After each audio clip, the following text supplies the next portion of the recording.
Livro O Momento é Este. 7 passos para encontrar a felicidade hoje e ter uma vida plena. Autor, Pastor Joel Osteen. Parte 3, capítulo 16. Dizendo uma bênção. Na condição de pais, podemos influenciar profundamente o rumo da vida dos nossos filhos, através das palavras que dizemos a eles. Acredito que na condição de marido e mulher, podemos definir a orientação da família inteira. E como dono de um negócio, temos a capacidade de ajudar a moldar o futuro de qualquer pessoa que esteja sob a nossa influência. E cada um de nós tem influência sobre alguém.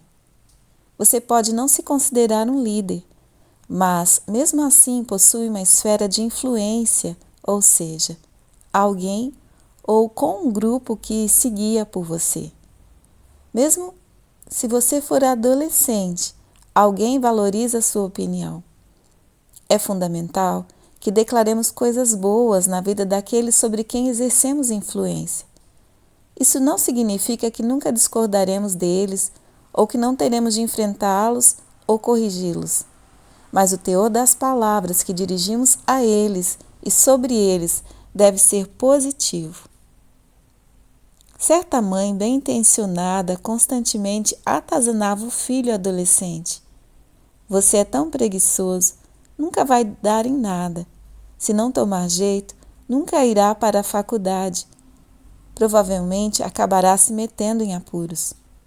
Esse tipo de palavras negativas destruirão uma pessoa mais rápido do que qualquer um imagina. Você não pode falar coisas negativas sobre alguém e ao mesmo tempo esperar que ele seja abençoado. Se você quer que seus filhos sejam produtivos e bem-sucedidos, precisa começar a declarar palavras de vida sobre eles, em vez de externar prognósticos de destruição e desespero. A Escritura nos lembra que podemos abençoar ou amaldiçoar as pessoas com palavras. No Antigo Testamento, as pessoas claramente entendiam o poder da bênção. À medida que o patriarca da família se aproximava da senilidade ou da morte, os filhos mais velhos se reuniam ao lado do pai. Ele colocava então as mãos na cabeça de cada um dos filhos e dizia palavras amorosas e repletas de fé sobre o futuro. Essas declarações comprometiam o que a partir de então passou a ser considerado como a bênção.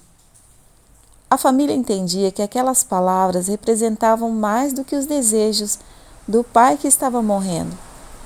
Elas conduziam uma autoridade espiritual e tinham a capacidade de produzir o sucesso, a prosperidade e a saúde em seu futuro. Muitas vezes, os filhos até brigavam por causa da bênção do pai. Eles não estavam brigando pelo dinheiro que poderiam herdar, tampouco estavam discutindo por causa do negócio da família. Não, estavam brigando por palavras repletas de fé. Compreendiam que se recebessem a bênção do pai, a riqueza e o sucesso seriam um subproduto natural. Além disso, desejavam profundamente a bênção de alguém que amavam e respeitavam. Um dos registros bíblicos mais impressionantes relacionados com o poder da bênção tem origem na vida de Jacó e Esaú, os 2 filhos de Isaac. Jacó queria a bênção do pai, não uma bênção qualquer, mas a bênção que por direito pertencia a Esaú, primogênito da família. Isaac estava velho, prestes a morrer e praticamente cego. Certo dia, ele chamou o filho Esaú e disse: Esaú, vai caçar e prepara-me uma refeição, porque vou dar-te a bênção que pertence ao primogênito. Mas Raquel, a mãe de Jacó, ouviu por acaso a conversa. Ela gostava mais de Jacó do que de Esaú, de modo que disse a Jacó que vestisse as roupas de Esaú para tentar enganar Isaque e fazer com que lhe desse a bênção. A seguir, ela preparou uma das refeições prediletas de Isaque. Enquanto Esaú estava caçando, ela disse a Jacó: vai até o teu pai e apresenta-lhe esta comida. Ele então te dará a bênção que na verdade pertence ao teu irmão. Jacó reconheceu a gravidade dessa duplicidade e disse: mas, mãe, e se ele descobrir que estou mentindo e amaldiçoar-me em vez de me abençoar? Serei amaldiçoado pelo resto da minha vida. Pense nisso. Jacó compreendeu que estava arriscando todo o seu futuro nesta artimanha. Reconheceu que as palavras que o pai dissesse sobre ele o afetariam para o bem ou para o mal, pelo resto da sua vida. Declare a graça de Deus. Quer o percebamos ou não, nossas palavras afetam o futuro de nossos filhos para o bem ou para o mal. Elas têm o mesmo tipo de poder que as de Isaque tinham. Precisamos expressar palavras amorosas de aprovação e aceitação, que estimulem, inspirem e motivem nossos filhos a tentar alcançar novas alturas. Estamos falando de abundância e do crescimento. Estamos declarando a graça de Deus na vida deles. No entanto, com excessiva frequência, somos duros e críticos com nossos filhos, constantemente encontrando defeito no que estão fazendo. Por que você não pode tirar notas melhores? Você não cortou a grama direito. Vai limpar seu quarto. Está parecendo um chiqueiro. Você não consegue fazer nada direito, não é mesmo? Essas palavras negativas farão com que nossos filhos percam o senso de valor que Deus colocou neles. Na condição de pais, temos a responsabilidade diante de Deus e da sociedade de educar nossos filhos, de puni-los quando eles desobedecerem, de corrigi-los carinhosamente quando fizerem as escolhas erradas. Mas não devemos ficar repisando nossa admoestação. Se você fala o tempo todo palavras desanimadoras e desalentadoras, em pouco tempo destruirá a autoimagem do seu filho. Além disso, com as palavras negativas, você abrirá uma porta possibilitando que o inimigo introduza todos os tipos de insegurança e inferioridade na vida do seu filho. Milhões de adultos hoje em dia ainda sofrem com decorrência das palavras negativas que os pais lhes disseram na infância. Lembre-se de que, cometendo o erro de constantemente dizer palavras negativas aos filhos, você está amaldiçoando o futuro deles. Além disso, Deus o responsabilizará por destruir o destino deles. A autoridade caminha de mãos dadas com a responsabilidade. Se você tem a responsabilidade, na qualidade de autoridade espiritual com relação a seu filho, de garantir que ele se sinta amado, aceito e aprovado, você tem a responsabilidade de abençoar seus filhos. Além disso, a maioria das crianças recebe dos pais os conceitos de quem Deus é e de como Ele é. Se o pai delas é mesquinho, crítico e duro, inevitavelmente elas crescerão com uma visão distorcida de Deus. Se o pai é amoroso, bondoso, compassivo e justo, a criança compreenderá melhor o caráter de Deus. Uma das razões pelas quais falo tanto a respeito da bondade de Deus é o fato de eu tê-la visto exemplificada no meu pai. Ninguém poderia ter representado Deus de uma melhor maneira para nós, crianças da família Austin, do que meu pai. Mesmo quando cometíamos erros ou nos desviávamos do caminho, papai era amoroso e delicado, se bem que ao mesmo tempo firme. Ele carinhosamente nos conduzia ao caminho certo. Nunca bateu em nós para que entrássemos na linha. Ele nos amava para que entrássemos na linha. Apesar de muito ocupado, papai sempre tinha tempo para nós. Ele nos estimulava a fazer coisas importantes, a realizar nossos sonhos. Ele costumava dizer: Joel, não faça o que eu quero que você faça. Faça o que você quer fazer. Siga os seus sonhos. Papai acreditava no meu irmão, nas minhas irmãs e em mim. Ele nos dizia que éramos formidáveis, mesmo quando sabia que não éramos. Ele nos chamava de bênçãos quando sabia que não estávamos agindo como tal. Às vezes o deixávamos furioso. Ele dizia: estou prestes a espancar uma pequena bênção. A minha mãe e o meu pai criaram 5 filhos. E quando estávamos crescendo, não tínhamos programa para crianças como muitas igrejas têm hoje. Reunimos-nos todos no mesmo auditório. Minha irmãzinha April e eu costumávamos nos sentar na primeira fila de uma pequena loja de suprimentos agrícolas que tinha capacidade para 200 pessoas. Jogávamos jogo da velha durante todo o serviço. Risos, estou fazendo essa confissão para vocês, para que saibam que ainda existe esperança para os seus filhos. Eu não prestava atenção ao serviço e Deus fez de mim um pastor. Quem sabe o que Deus fará com os seus filhos? Papai estava no púlpito e mamãe colocava nós 5 em uma fila. Ela erguia as mãos para adorar a Deus com os olhos completamente fechados. No entanto, ela tinha incrível habilidade de saber quando nós estávamos fazendo travessuras, mesmo de olhos fechados. Isso me deixava impressionado. Acho que minha mãe foi a primeira experiência com o poder sobrenatural de Deus. Eu observava mamãe para ter certeza de que os olhos dela estavam fechados antes de fazer alguma coisa para irritar meu irmão Paul. Sem titubear, ela baixava devagar a mão, pegava delicadamente no meu braço e me dava um enorme beliscão. Eu tinha vontade de gritar, mas sabia que era melhor não fazê-lo. A seguir, ela levantava de novo o braço e continuava a adorar o Senhor. Eu costumava pensar: mamãe, você tem um dom sobrenatural.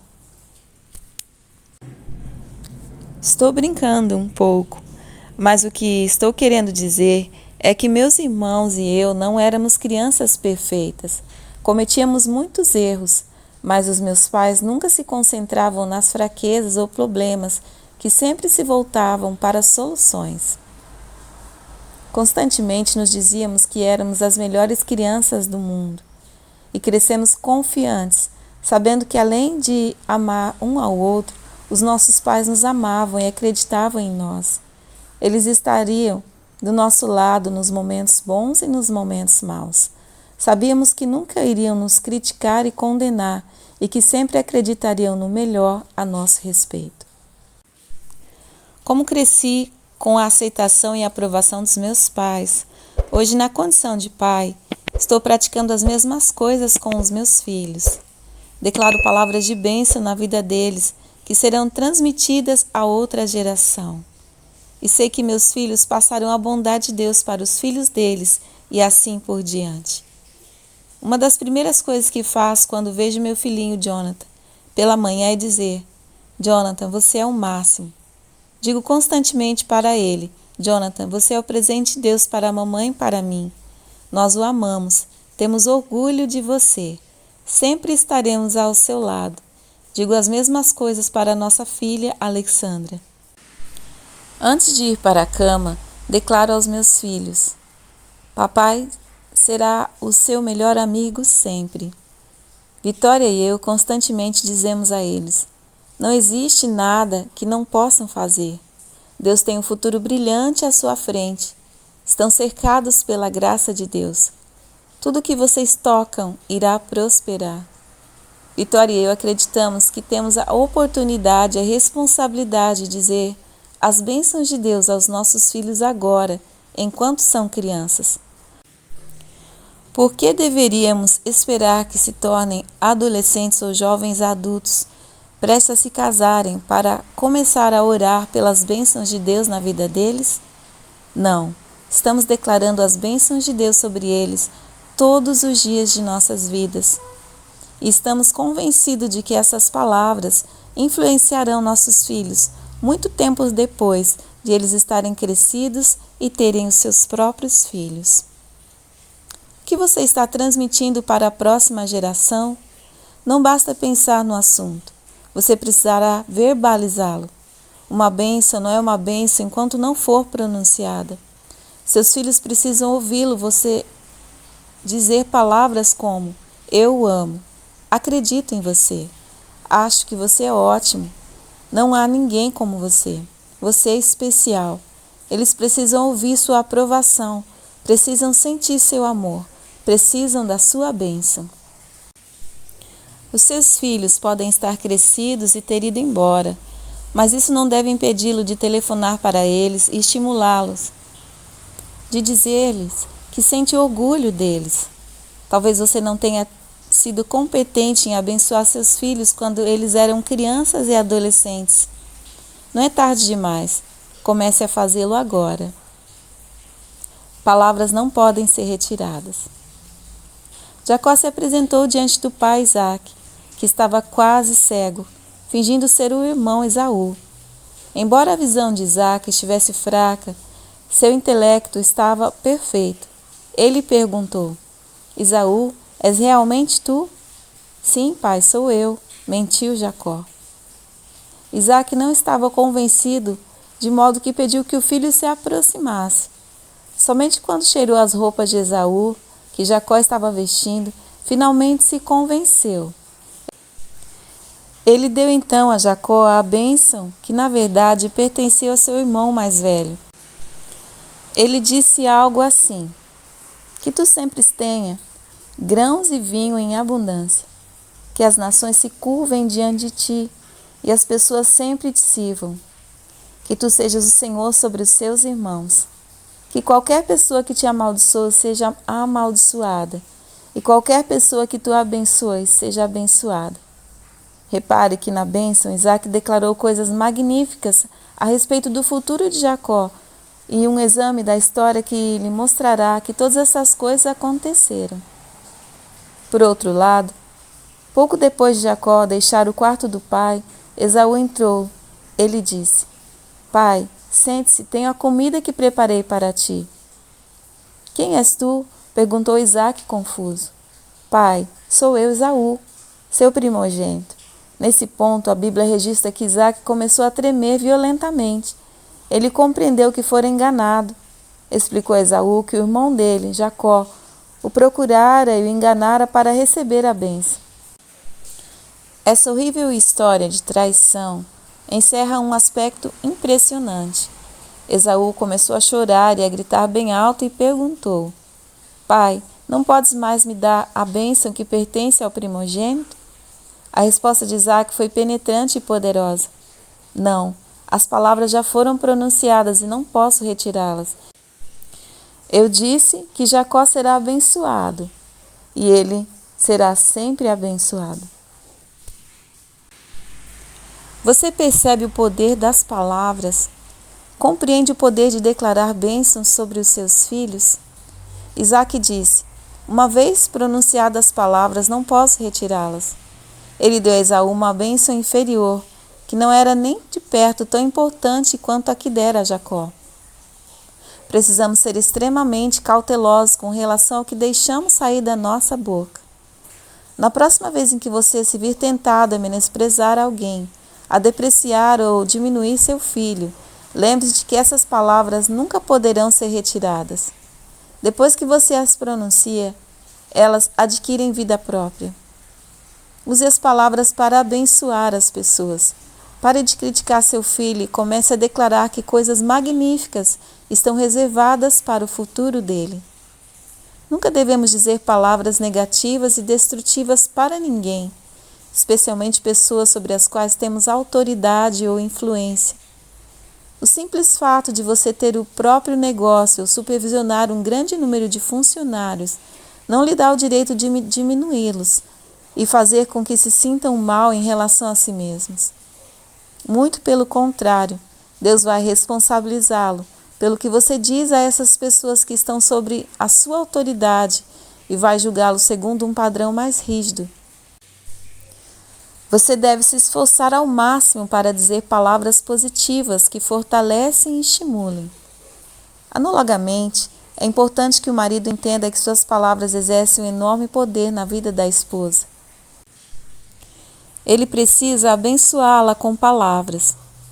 Ela dedicou a vida a amá-lo e ajudá-lo, a criar uma família com ele, a cuidar dos seus filhos. Se ele sempre encontrar defeitos no que ela estiver fazendo, sempre rebaixando-a, colherá problemas horríveis em seu casamento e sua vida. Além disso, muitas mulheres hoje em dia vivem deprimidas e sentem que estão sofrendo abuso emocional, porque seus maridos não as abençoam com palavras. Uma das principais causas do colapso emocional nas mulheres casadas é o fato de não se sentirem valorizadas. Uma das principais razões dessa deficiência é o fato de os maridos deliberada ou inconscientemente refrearem as palavras de aprovação de que as mulheres desesperadamente necessitam. Se você quer que Deus faça maravilhas no seu casamento, comece a elogiar sua mulher. Comece a valorizá-la e estimulá-la. Ora, minha mulher sabe que eu gosto dela, declarou um homem idoso. Não preciso dizer isso a ela.